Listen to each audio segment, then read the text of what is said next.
এই গুজব ডালপালা মেলে বহু শাখা পোশাখায় ছড়িয়ে পড়ে যে আসওয়াদ আনাসি মাঝহাজ এলাকায় চলে গেছে। খবর নামক এক গুহায় বর্তমানে সে অবস্থান করছে। কদিন পর আবার এই গুজব ডানা মেলে সারা ইয়ামনে উড়ে বেড়ায় যে আসওয়াদ গুহা থেকে বেরিয়ে এসেছে এবং খোদা তাকে নবুয়ত প্রদান করেছে। এখন সে আর পূর্বের আসওয়াদ আনাসি নয়। রহমানুল ইয়ামান সংবাদদাতার কণ্ঠে কোনরূপ সন্দেহর সংমিশ্রণ ছিল না। সে পুরো দৃঢ়তার সাথে সংবাদ পরিবেশন করে ফেলে যে আসওয়াদ নবুয়ত লাভ করেছে। সে তাকে নবী বলে মেনে নিয়েছে। গিয়ে দেখে এসো। সংবাদদাতা এ সংবাদ বলে বেড়াতে থাকে। বিশ্বাস না হলে মাঝহাজে নিজে গিয়ে দেখে এসো। রহমানুল ইয়ামান মৃতকে জীবিত করেন, অগ্নি স্ফুলঙ্গীকে পুষ্পে পরিণত করেন। চলো ভাই, সবাই চলো, আত্মার মুক্তির লক্ষ্যে চলো। যারা ইসলাম গ্রহণ করেছিল তাদের গায়েও গুজবের বাতাস লেগেছিল। সংবাদের সত্যতা যাচাই না করে তারাও ইয়ামান অভিমুখে ছুটে চলে। পূর্বে আসওয়াদ জ্যোতিষী থাকায় মানুষ প্রথম থেকেই মনে করত যে দেবতার পক্ষ হতে সে কোনো অলৌকিক শক্তি প্রাপ্ত। ফলে সে নবুয়ত দাবি করাতে মানুষ তৎক্ষণাৎ তার দাবি সত্য বলে মেনে নেয়। খবান গুহার সামনে সর্বক্ষণ মানুষের প্রচণ্ড ভিড় লেগে থাকে। উপচে পড়া জনতা আসওয়াদকে এক নজর দেখার জন্য ভীষণ উদ্গ্রীব ছিল। সেদিনের বেলায় সামান্য সময়ের জন্য গুহা হতে বের হতো এবং গুহার নিকটবর্তী একটি উঁচু স্থানে দাঁড়িয়ে উপস্থিত জনতাকে কুরআনের আয়াতের মতো কিছু আরবি বাক্য শোনাতো। সে দাবি করে জানাতো যে তার কাছে এক ফেরেশতা গমনাগমন হয়। আল্লাহর পক্ষ হতে আগত এ ফেরেশতা তাকে একটি করে আয়াত এবং সেই সাথে কিছু গোপন তথ্য জানিয়ে যায়। আসওয়াদ উৎসুক জনতাকে কিছু অলৌকিক কারসাজিও দেখায়।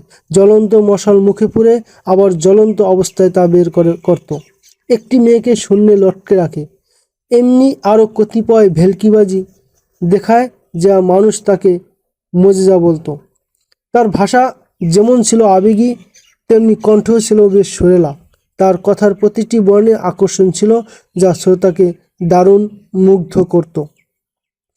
আসওয়াদ ইয়ামানবাসীদের হৃদয়ে এ স্লোগানের মাধ্যমে সহজেই জয় করে নেয় যে ইয়ামানের মালিক ইয়ামানবাসী।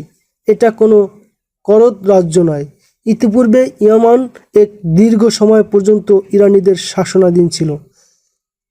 ইয়ামানের শাসক বাজান ইসলাম কবুল করলে ইরানিদের প্রভাব লুপ্ত হয়ে ইয়ামান হিজাজি মুসলমানদের শাসনাধীনে চলে আসে।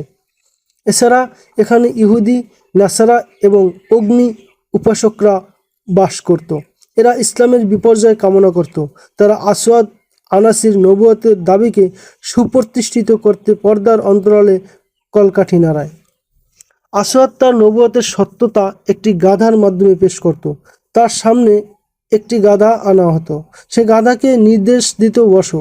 গাধা বসে যেত। এরপর বলতো, আমার সামনে মস্তক অবনত করো। গাধা সেজদার ভঙ্গিতে মাথা নোয়ায়ে দিত। গাধার উদ্দেশ্য তার তৃতীয় নির্দেশ ছিল, আমার সামনে হাঁটু গেড়ে বসো। গাধা অমনিই হাঁটু গেড়ে বসে পড়ত। ইয়ামানবাসী অতি অল্প সময়ে আসওয়াদ আনাসিকে নবী বলে মেনে নেয়। আসওয়াদ তার ভক্তবৃন্দকে সৈন্যদের মতো সুসংগঠিত ও বিন্যস্ত করে ফেলে। সে এ ভক্তবাহিনীকে নিয়ে প্রথমে নাজরান অভিমুখে রওনা হয়। সেখানে হযরত খালিদ বিন সাইদ রাদিয়াল্লাহু তাআলা আনহু এবং হযরত আমর ইবনে হাজম রাদিয়াল্লাহু তাআলা আনহু রাসূল সাল্লাল্লাহু আলাইহি ওয়াসাল্লাম এর পক্ষ হতে শাসক হিসেবে নিযুক্ত ছিলেন। আসওয়াদের সাথে বিরাট বাহিনী ছিল। এই বিশাল বাহিনী নাজরানে প্রবেশ করলে সেখানকার অধিবাসীরাও তাদের দলভুক্ত হয়ে যায়। পরিস্থিতি এমন ভয়াবহ রূপ ধারণ করে যে মুসলিম শাসকদের জন্য পালিয়ে যাওয়া ছাড়া কোনো উপায় ছিল না। পরিস্থিতি সম্পূর্ণ নিয়ন্ত্রণের বাইরে দেখে তারা প্রশাসনিক ভবন ছেড়ে চলে যেতে বাধ্য হন। আসওয়াদ আনাসি প্রথম চোটেই বিজয় হাতে পেয়ে উজ্জীবিত ও উদ্দীপ্ত হয়ে ওঠে। এদিকে তার সৈন্য সংখ্যাও বৃদ্ধি পায়। নাজরানের রাজত্ব সুপ্রতিষ্ঠিত করে সে এবার সানআর দিকে মনোযোগ দেয়। বাজানের পুত্র সাহার ছিল সেখানকার শাসক। সৈন্য সংখ্যা সীমিত থাকা সত্ত্বেও তিনি প্রবল প্রতিরোধ গড়ে তোলেন। তার উৎসাহে আর অনুপ্রেরণায় সৈন্যরা দৃঢ়তার সাথে লড়ে যায়।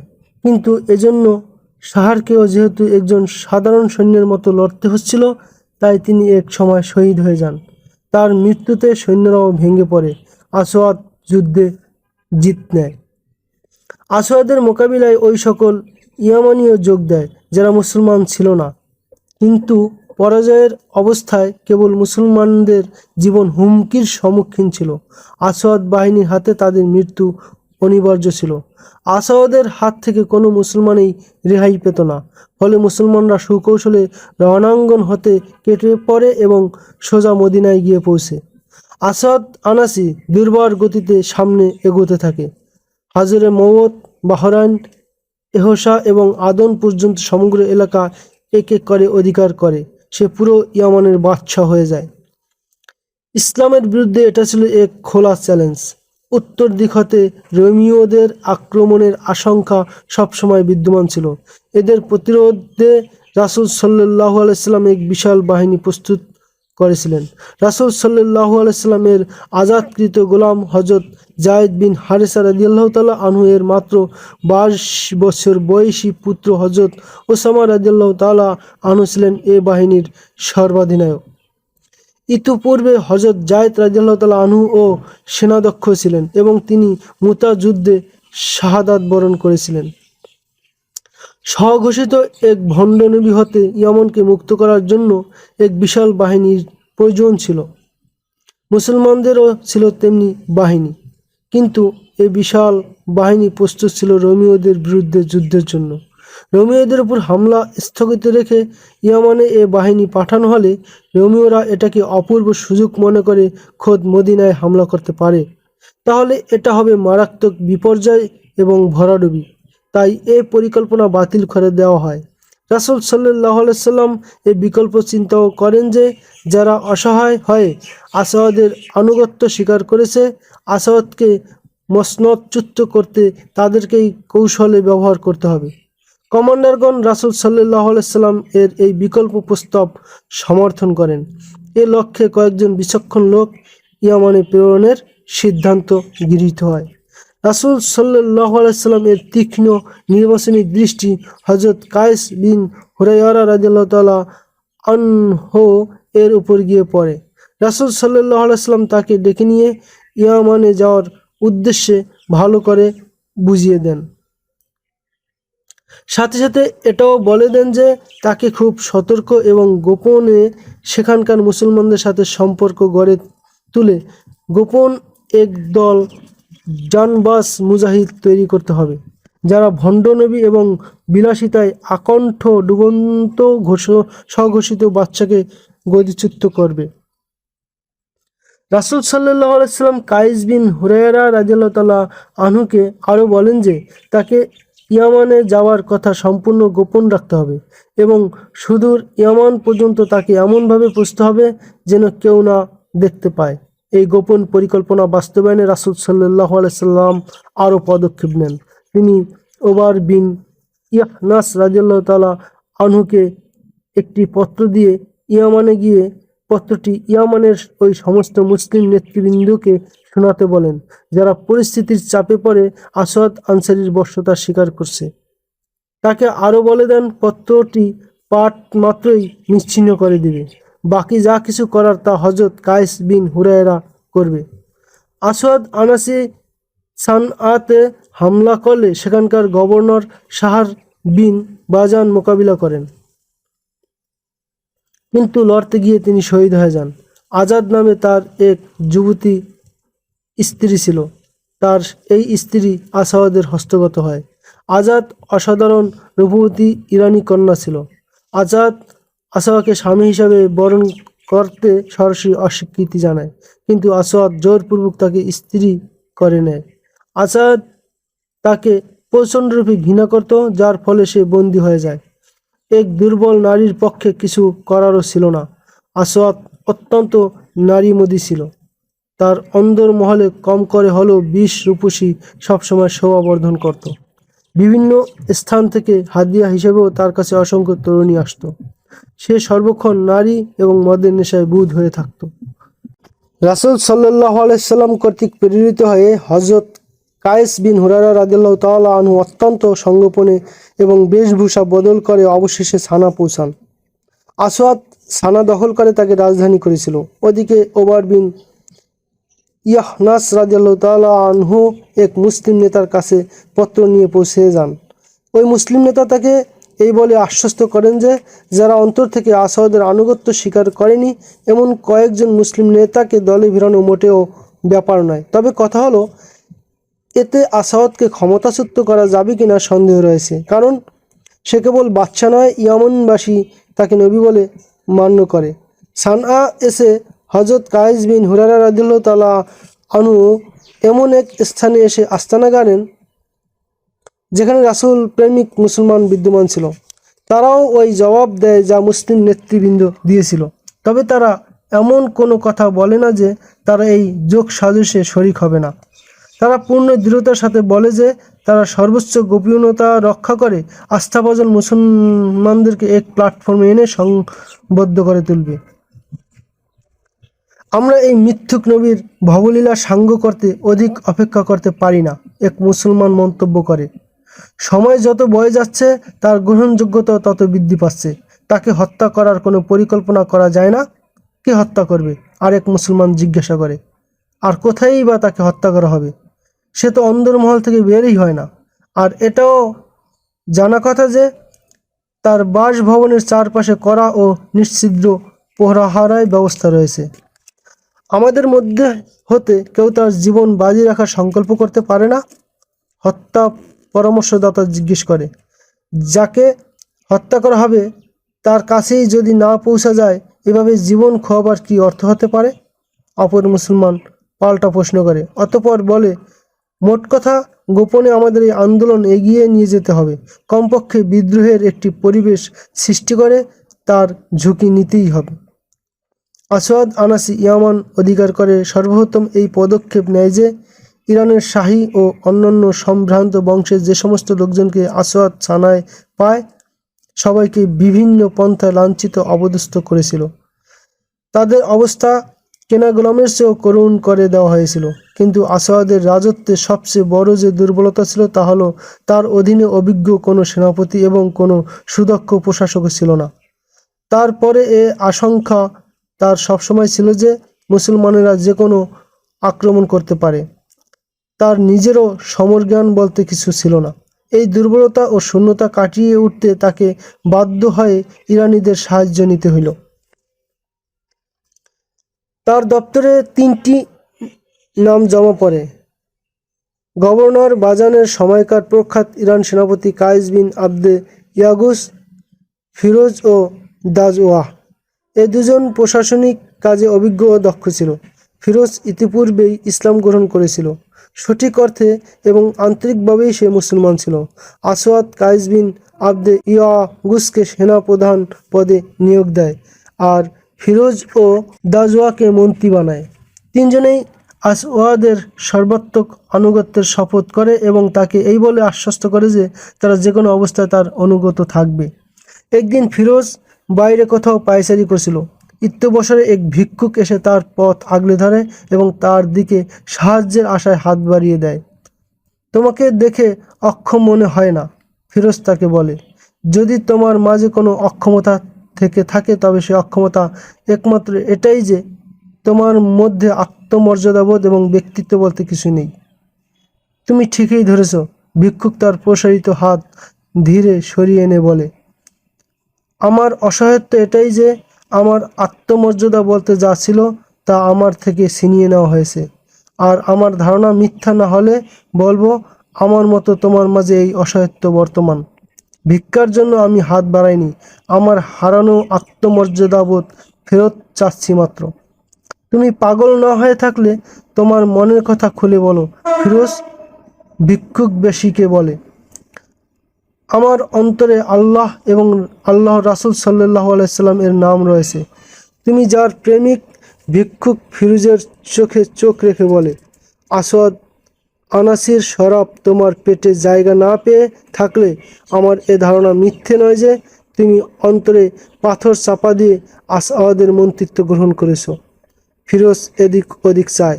সে বুঝে ফেলে ভিক্ষুক বেশি মদিনার একজন মুসলমান, কিন্তু এ আশঙ্কাও সে উড়িয়ে দিতে পারে না যে লোকটি আসাদের ঝানু গোয়েন্দাও হতে পারে, যে কৌশল তার মনোভাব যাচাই করছে। ঘাবড়িও না ফিরোজ, ভিক্ষুক বলে, আমি তোমার প্রতি আস্থাশীল, তুমিও আমার উপর আস্থা রাখো। আমি তোমাকে আমার নাম জানিয়ে দিচ্ছি, কায়েস বিন হুরায়রা। আমাকে আল্লাহ রাসূল সাল্লাল্লাহু আলাইহি সাল্লাম প্রেরণ করেছেন। সত্যি কি আল্লাহ রাসূল সাল্লাল্লাহু আলাইহি সাল্লাম তোমাকে আমার কাছে প্রেরণ করেছেন? ফিরোজ আবেগের সাথে জানতে চায়। না, হযরত কায়েস রাদিয়াল্লাহু তাআলা আনহু বলেন, রাসূল সাল্লাল্লাহু আলাইহি সাল্লাম একথা বলেছিলেন যে যেখানে গেলে আল্লাহর খাঁটি বান্দাদের দেখা পেয়ে যাবে। তুমি কিভাবে জানলে আমি খাঁটি মুসলমান? ফিরোজ জিজ্ঞাসা করে। আল্লাহ রাসূল সাল্লাল্লাহু আলাইহি সাল্লামের নাম শুনে রাসূল প্রেমিকদের চোখে যে চমক সৃষ্টি হয় তা আমি তোমার দু চোখে দেখেছি। হযরত কায়েস রাদিয়াল্লাহু তাআলা আনহু বলেন, তোমার চোখে সে চমক কিছুটা বেশি দেখা যায়। ফিরোজ হযরত কায়েস রাদিয়াল্লাহু তাআলা আনহুকে এখন চলে যেতে বলে। সে হযরত কায়েস রাদিয়াল্লাহু তাআলা আনহুকে আরেক স্থানের ঠিকানা দিয়ে বলে যেন আগামীকাল সূর্য ডোবার কিছু পূর্বে এই ঠিকানায় এসে ভিক্ষা চাইতে থাকে। পরের দিন গোধূলি লগ্নে ফিরোজ ওই স্থানে দিয়ে অতিক্রম করে যাচ্ছিল। ফিরোজের ইশারায় হযরত কায়েস রাদিয়াল্লাহু তাআলা আনহু ভিক্ষুকের মতো দাঁড়িয়ে ফিরোজের পিছনে পিছনে হাত লম্বা করে চলতে থাকে। আল্লাহ রাসূল সাল্লাল্লাহু আলাইহি সাল্লামকে জানিয়ে দাও যে তার নামে জীবন উৎসর্গকারী এক ব্যক্তি আসাদ আনসারীর ছত্রছায়ায় রয়েছে। ফিরোজ চলার গতি পূর্ব মতো রেখে কোনো দিকে না তাকিয়ে ধীর কণ্ঠে বলে, আর আমি ভেবে পাই না যে বিশাল সমর শক্তির অধিকারী হওয়া সত্ত্বেও রাসূল সাল্লাল্লাহু আলাইহি সাল্লাম ইয়ামানে এখনো হামলা করছে না কেন? হিরাক্লিয়াসের বাহিনী উর্দুনে আমাদের মাথার উপরে দাঁড়ানো। হযরত কায়েস রাদিয়াল্লাহু তাআলা আনহু বলেন, আমাদের বাহিনী রোমীয়দের উপর আক্রমণ করতে যাচ্ছে। আমরা দুইজনেই কি পুরো সৈন্যের কাজ করতে পারি না? তুমি ভেবে দেখেছো আমাদের মতো দুজন আর কী বা করতে পারে? ফিরোজ জিজ্ঞাসা করে। হত্যা? হযরত কায়েস রাদিয়াল্লাহু তাআলা আনহু জবাব দিয়ে বলেন, এ প্রশ্ন না করলে খুশি হব যে আসাদকে কিভাবে হত্যা করা যেতে পারে। চাচাতো বোন আজাদের কথা তুমি বেমালুম ভুলে গেছো? ফিরোজ চলতে চলতে দাঁড়িয়ে পড়ে। আচমকা তার চেহারায় ভিন্ন রঙের স্ফুরণ ঘটে, যেন হঠাৎ রক্ত টগবগিয়ে ওঠে। আমানিশার ঘোরে তুমি আমাকে আলোর ঝিলিক দেখিয়েছ। ফিরোজ বলে, হত্যা ছাড়া দ্বিতীয় কোনো পথ নেই। আমি চাচাতো বোনের নাম উচ্চারণ করে তুমি আমার মিশন সহজ করে দিয়েছ। এ কাজ আমি সম্পন্ন করবই। তুমি নিজের কাজে মনোযোগ দাও। এখন যাও কায়েস, জীবিত থাকলে পরে আবার সাক্ষাৎ হবে ইনশাআল্লাহ। ঐতিহাসিকগণ লিখেন, ফিরোজের অন্তরে আসাদের প্রতি যে ক্ষোভ দানা বেঁধেছিল এবং যে ঘৃণা এতদিন চাপা ছিল তা উথলে ওঠে। সে আসাদ আনসারী, ইরানি সেনাপতি কায়েস বিন আবদে ইয়াগুস এবং মন্ত্রী দাজওয়াকে নিজের সমমনা ও সাথী বানিয়ে নেয়। আসাদকে হত্যা করা এক মন্ত্রীর জন্য সহজসাধ্য ছিল না। আসাদের নিরাপত্তাকর্মী ও দেহরক্ষী বাহিনী সর্বক্ষণ তার চারপাশে থাকত।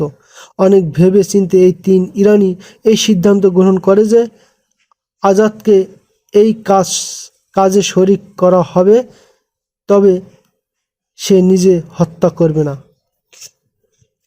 আজাদের সাথে যোগাযোগ সহজ ছিল না। এরই মধ্যে আসাদের কেমন যেন সন্দেহ হয়ে যায় যে তিন ইরানি তাকে অন্তর থেকে সমর্থন করে না। সে তাদের উপর আস্থা কমিয়ে দেয়। ইতিপূর্বে আজাদ আর ফিরোজের মধ্যে কখনো সাক্ষাৎ হয়নি। আজাদ পর্যন্ত পৌঁছার জন্য প্রয়োজন ছিল একজন নারীর। একজন মন্ত্রীর জন্য একটি মেয়ে লোক জোগাড় করা কোনো কঠিন কাজ ছিল না। ফিরোজ মহলের আধা বয়স্ক এক মহিলাকে তলব করে। সেও মুসলমান ছিল। ফিরোজ তাকে নিজের বাড়িতে কাজের প্রস্তাব দেয়। সে চাইলে ফিরোজ তাকে নিজের বাড়ি নিয়ে যেতে পারে। ফিরোজ তাকে কিছু টোপও দেয়। সে তাকে জানায় যে বর্তমানে তার থেকে যত কাজ নেওয়া হচ্ছে এত কাজ নেওয়া হবে না। মহিলা সহজেই রাজি হয়ে যায়। ফিরোজ সেদিনেই তাকে নিজের বাড়িতে নিয়ে আসে। একদা আজাদ একাকী বসা ছিল। সে সর্বক্ষণ ক্রুদ্ধ ও অগ্নিশর্মা থাকত। পরিত্রাণের কোনো পথ সে খুঁজে পাচ্ছিল না। মতাবস্থায় ফিরোজের সদ্য নিয়োগকৃত বুয়া তার কাছে আসে। আমি কাজের বাহানায় এখানে এসেছি, চাকরানী বলে, কিন্তু প্রকৃত পক্ষে আমি এসেছি আপনার কাছে। রহমানুল ইয়ামানের বর্তমান মন্ত্রী আপনার চাচাতো ভাইয়ের সাথে কখনো আপনার সাক্ষাৎ হয়েছে? তুমি গোয়েন্দাগিরি করতে এসেছো? আজাদ রাগান্বিত কণ্ঠে বলে। না, চাকরানী বলে। আমার ব্যাপারে এই সন্দেহ রাখবেন না যে আমি ওই ভণ্ড নবীর গোয়েন্দা। আসাদের প্রতি আমার অন্তরে ততখানি ঘৃণা যতখানি আপনার অন্তরে রয়েছে। আমি বুঝতে পারছি না তুমি আমার কাছে কেন এসেছো, আজাদ বলে। ফিরোজ আমাকে পাঠিয়েছে, চাকরানী বলে। ফিরোজের নামও আমি শুনতে চাই না, আজাদ বলে। তার মাঝে আত্মমর্যাদাবোধ বলতে কিছু থাকলে সে ওই ব্যক্তির মন্ত্রিত্ব গ্রহণ করত না। যে তার চাচাতো বোনকে বিধবা করে তাকে জোরপূর্বক স্ত্রী বানিয়েছে। আজাদ শাহী খানদানের মহিলা ছিল। চাকর চাকরানী সম্পর্কে তার যথেষ্ট অভিজ্ঞতা রয়েছে। এতটুকু কথায় আজাদ নিশ্চিত হয়ে যায় যে এই পরিচারিকা গোয়েন্দাগিরি করতে আসেনি। আজাদ তাকে জিজ্ঞাসা করে যে ফিরোজ তার জন্য কী বার্তা প্রেরণ করেছে। পরিচারিকা জানায় যে তিনি একবার আপনার সাথে দেখা করতে চান মাত্র। আজাদ তাকে একটি নির্দিষ্ট স্থানের কথা জানিয়ে বলে ফিরোজকে রাতে এখানে আসতে বলবে। তবে আমাদের মাঝে একটি দেয়ালের পার্থক্য থাকবে, আজাদ বলে। দেয়ালের এক স্থানে একটি বাতায়ন আছে, এখানে একটি খাম্বাও আছে। ফিরোজ এই খাম্বার অপর দিকে মুখ করে কথা বলতে পারে। পরিচারিকা আজাদের বার্তা ফিরোজকে পৌঁছে দেয়। ওই দিন রাতেই ফিরোজ মহলের পার্শ্বস্থ দেয়ালের ওই স্থানে পৌঁছে যায় যেখানে খাম্বা বিশিষ্ট ছোট বাতায়ন ছিল। আজাদ ফিরোজের অপেক্ষায় দাঁড়িয়েছিল। তোমার প্রেরিত পরিচিকার উপর আমার অগাধ আস্থা এসে যায়, আজাদ কথা শুরু করে। তা তোমার প্রতি কিভাবে আস্থা রাখতে পারি? আমার বিশ্বাস হয় না যে তুমি আমাকে ওই বর্বর জঙ্গলি থেকে মুক্ত করার পরিকল্পনা গ্রহণ করেছো। তবে কি তুমি ওই বর্বরের সাথে সুখেই আছো? ফিরোজ জিজ্ঞাসা করে। তার মতো ঘৃণ্য দ্বিতীয় আর একটিও আমার চোখে পড়েনি, আজাদ বলে। এখানে তোমার বেশিক্ষণ থাকা উচিত নয়, তাড়াতাড়ি বলো, এতদিন পর আমার কথা তোমার কেন মনে পড়ল? এই মুহূর্তে আসাদ এদিকে আসার আশঙ্কা রয়েছে। ফিরোজ জানতে চায় নাকি সে এখনই তোমাকে। না, আজাদ বলে, প্রহরীদের এসে পড়ার আশঙ্কা করছি আমি। আসাদ এখন মদের নেশায় চুর হয়ে পড়ে আছে। তার অধীনে নারীর সংখ্যা কম নয়। শুধু তোমাকে নয়, পুরো ইয়ামানকে আমি মুক্ত করতে চাই, ফিরোজ বলে। কিন্তু তোমার সাহায্য ছাড়া আমি সফল হতে পারবো না। খুলে বলো ফিরোজ, আজাদ বলে। আমাকে কি করতে হবে? কোনো এক রাতে আমাকে আসাদ পর্যন্ত পৌঁছে দেওয়ার ব্যবস্থা করে দাও, ফিরোজ বলে। তাহলে প্রভাতে তার লাশ ওখান থেকে বের করা হবে। বলো, পারবে এই উপকারটুকু করতে? আগামীকাল রাতে এই সময়ের কিছু পরে এই দেয়ালের অপর প্রান্তে ওই স্থানে আসবে যার কথা তোমাকে বলছি, আজাদ বলে। আমার কক্ষ এই দেয়ালে সংলগ্ন। অন্য কোনো পন্থায় দেয়াল টপকানো তোমার পক্ষে সম্ভব নয়। রশি ফেলতে হবে, সাথে করে রশি আনবে। দেয়ালের উপর দিয়ে রশি ছুঁড়ে দিবে। রশির মাথা আমি এদিকে কোথাও বেঁধে দিব। তুমি রশি বেয়ে বেয়ে উপরে উঠবে। পরবর্তী রাতে ফিরোজ চুপিসারে দেয়ালের গা ঘেঁষে ঘেঁষে চলতে থাকে। তাকে থেমে থেমে চলতে হচ্ছিল। পাহারাদারদের এড়িয়ে পথ চলতে হয়। অবশেষে সে নির্ধারিত স্থানে এসে পড়ে। সে এসেই রশির এক মাথা দেয়ালের উপর দিয়ে ছুঁড়ে দেয়। অতি সহজে রশির মাথা দেয়ালের অপর প্রান্তে গিয়ে পড়ে। আজাদ যথাস্থানে অবস্থান করছিল। সে জলদি রশির এ প্রান্ত কোথাও শক্ত করে বেঁধে দেয়। রশি বাঁধা হয়ে যেতেই ফিরোজ রশি বেয়ে বেয়ে এবং দেয়ালের সাথে পা চেপে চেপে দেয়ালের উপর উঠে যায়। এরপর রশি দেয়ালের উপর কোথাও বেঁধে রশি বেয়ে বেয়ে অনায়াসে নিচে নেমে আসে। আজাদ তাকে নিজ কামরায় নিয়ে যায় এবং অর্ধরাত পর্যন্ত সেখানেই তাকে লুকিয়ে রাখে। এর পূর্বে বের হলে আসওয়াদের টের পাওয়ার আশঙ্কা ছিল। অর্ধেক রাতের পর সে অবচেতন এবং নেশায় বুঁদ হয়ে যায়। আজাদ আসওয়াদের ব্যাপারে ফিরোজকে জানায় লোকটা রীতিমতো মানুষরূপী দৈত্য। যে দৈত্য শুধু মদ পিপাসু ও নারীখোর। তুমি তার দৈহিক কাঠামো দেখেছ? এত লম্বা চওড়া শরীরের কাছে তলোয়ারের এক দু আঘাত শরাবের দু চুমুকের মতো। তাকে শেষ করা সহজসাধ্য হবে না। নিজেকে শেষ করে হলেও তাকে শেষ করতেই হবে, ফিরোজ বলে। আজাদ কক্ষের দ্বার মৃদু উন্মোচন করে বাইরে দৃষ্টি প্রসারিত করে। পরিচারিক ভবনের মাথায় এক প্রহরী দাঁড়িয়ে পাহারা দিত। এখন প্রহরীকে ছায়ার মতো দাঁড়িয়ে থাকতে দেখা যায়। ছায়া দেখে স্পষ্ট বোঝা যায় যে এখন তার মুখ দরজার অপর দিকে। আজাদ পা টিপে টিপে বের হয়ে আসাদের কক্ষের দরজা খুলে। মৃদু রশি ছড়িয়ে একটি ঝাড়বাতি মিটমিট করে জ্বলছিল। আসাদ শয্যায় চিত হয়ে শুয়ে জোরে জোরে নাক ডাকতেছিল। ঐতিহাসিক বালাজুরি তৎযুগের দু হস্তলিপির উদ্ধৃতি দিয়ে লেখেন, আজাদ আসওয়াদকে দেখে এত উত্তেজিত হয়ে ফেলে যে তার চোখ মুখ দিয়ে অগ্নি স্ফুলিঙ্গ ঠুকরে বের হচ্ছিল। সহজেই অনুমান করা যায় যে এটা ছিল দীর্ঘ চাপা ক্ষোভের ভয়াল বিস্ফোরণ এবং একরাশ ঘৃণার স্ফুলিঙ্গ। এসো ফিরোজ, সে উত্তেজনায় কম্পিত কণ্ঠে বলে। সে অচেতন পড়ে আছে। ফিরোজ আজাদের সাথে কামরা থেকে বের হয় এবং পা টিপে টিপে আজাদের পিছু পিছু আসওয়াদের কামরায় গিয়ে প্রবেশ করে। আসওয়াদ জঙ্গলি পরের মতো দীর্ঘদেহী ছিল। কক্ষ ভরপুর ছিল মদ এবং পাপাচারের বিভিন্ন সামগ্রী দ্বারা।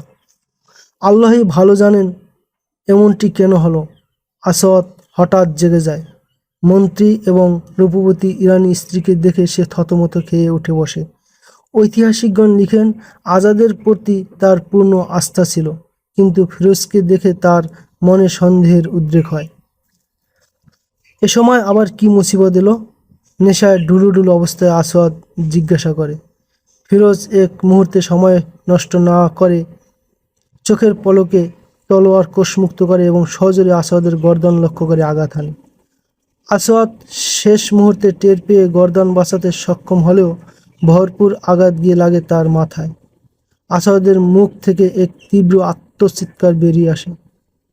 সে চিৎকার দিয়ে শয্যার অন্য পাশে গিয়ে পড়ে।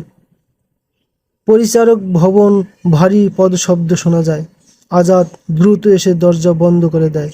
প্রহরী দৌড়ে আসছিল। আজাদ দ্রুত এগিয়ে এসে প্রহরীর পথ আগলে ধরে। কক্ষ থেকে তখনও আসওয়াদের গঙ্গানি মৃদু আওয়াজ ভেসে আসছিল। স্বস্থানে ফিরে যাও, আজাদ প্রহরীকে নির্দেশের ভঙ্গিতে বলে। রহমানুল ইয়ামনের কাছে ফেরেশতা এসেছে। বর্তমানে ওহী নাজিল হচ্ছে, যাও, এদিকে আসার প্রয়োজন নেই। ঐতিহাসিক বালাজুরি লিখেন, আজাদের কথায় প্রহরী আশ্বস্ত হওয়ার ভঙ্গিতে মাথা নুয়ে দেয় এবং চলে যায়। আজাদ প্রহরীকে বিদায় করে এসে দেখে আসওয়াদ নিচের কার্পেটে পড়ে রয়েছে আর ফিরোজ দ্বিতীয় আঘাত করার জন্য সামনে অগ্রসর হচ্ছে। আসওয়াদ কার্পেটে লুটিয়ে পড়ে, তবে তার মাথা পালঙ্কের সাথে লেগেছিল এবং তা ষাঁড়ের মতো নড়ছিল। তুমি তাকে মেরে ফেলতে পারবে না ফিরোজ? আজাদ সামনে এগিয়ে এসে বলে এবং আসওয়াদের মাথার লম্বা চুল দুহাত দিয়ে শক্ত করে ধরে নিচের দিকে টান দেয় এবং নিজে বেডে উঠে বসে। যখন আজাদের প্রচেষ্টায় আসওয়াদের গর্দান এমন পর্যায়ে আসে যে ফিরোজ অতি সহজে তার গর্দান আঘাত করতে পারে, তখন আজাদ বলে, এবার চালাও ফিরোজ, গর্দান দ্বিখণ্ডিত করে ফেলো।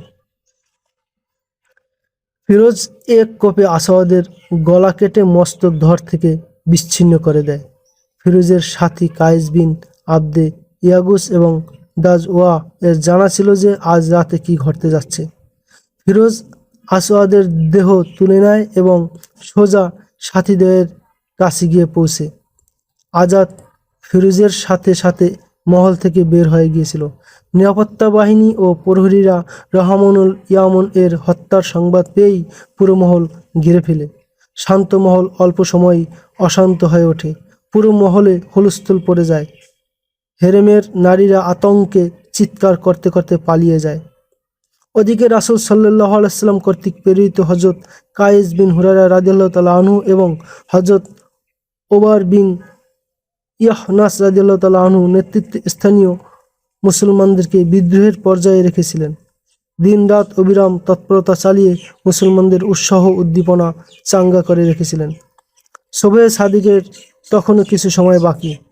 মহলের ছাদ থেকে আজানের উচ্চকিত ধ্বনি ইথারে পাথারে আশ্রে পড়ে। খোদ মহলে আজানের ধ্বনি উঠায় লোকজন বিস্ময়ে বিমূঢ় হয়ে যায়। জনতা মহল অভিমুখে ছুটে আসে। আসাদের ফৌজ হুকুমের অপেক্ষায় ছিল। হুকুমদাতা ছিল কায়েস বিন আবদে ইয়াগুস, সেই সর্বাধিনায়ক। সে সৈন্যদেরকে ব্যারাক হতে বাইরে আসতে দেয় না। আসাদের কর্তৃক মস্তক বাইরে ঝুলিয়ে দেওয়া হয়।